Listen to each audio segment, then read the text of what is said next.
Bonsoir Didier. Bonsoir Mohamed. Ravi de vous retrouver. On commence par un résultat aujourd'hui. Écosse-République tchèque. Les Tchèques se sont imposés 2-0. C'était en milieu de journée. Et hier, Didier, deux résultats ont retenu votre attention. On va les voir à l'image. Pays-Bas-Ukraine, 3-2. Et Angleterre, 1-0 face à la Croatie, qui est tout de même finaliste de la Coupe du Monde. Oui, quand même.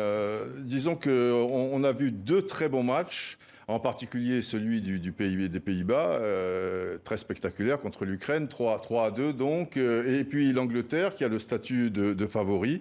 Alors j'attends encore un petit peu de voir, mais il y avait 20 premières minutes superbes, ils l'ont emporté 1-0, un petit peu à l'arrache avec un but de Sterling, mais il y a quand même de belles perspectives, on va dire. But de Sterling donc pour l'Angleterre. Tiens, peut-être, voilà, on le voit à l'image. J'aimerais montrer un autre visage, Didier, Jorginho Wijnaldum. Oui.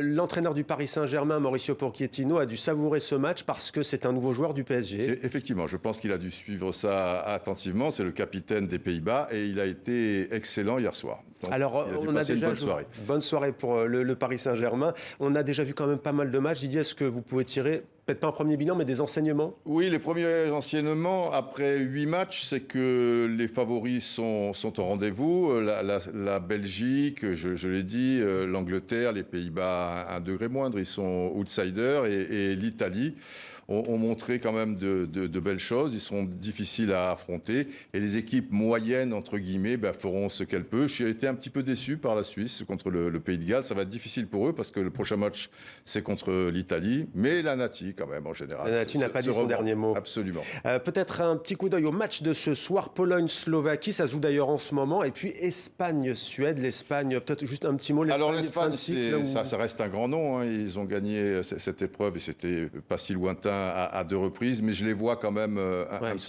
petit peu en dessous. Ouais, absolument. Il leur manque des joueurs majeurs. Il y a eu le problème du Covid. Ouais, qui les a affectés un peu. Absolument. La pression monte du côté de l'équipe de France. Didier, à la veille d'un France-Allemagne, les Bleus ont rallié Munich. La ligne d'attaque, c'est la grande question. Didier, la ligne d'attaque sera-t-elle au complet demain soir? Elle sera au complet. C'est la bonne nouvelle d'aujourd'hui. L'entraînement s'effectue en ce moment, au moment où on parle. Et Benzema, Griezmann, qui avait aussi un petit souci, bon, Mbappé, ça allait, eh bien, effectue un entraînement tout à fait normal. Ils tapent dans le ballon, ils vont au choc, ils seront alignés. C'est une certitude. Ouais, en face, ce sera Neuer encore, c'est ça? En face, ça sera Neuer et on est très excités, évidemment, par ce match. Vivement demain. Vivement demain. Merci beaucoup, Didier. C'était l'instant Roustan. On en reparle bien évidemment demain.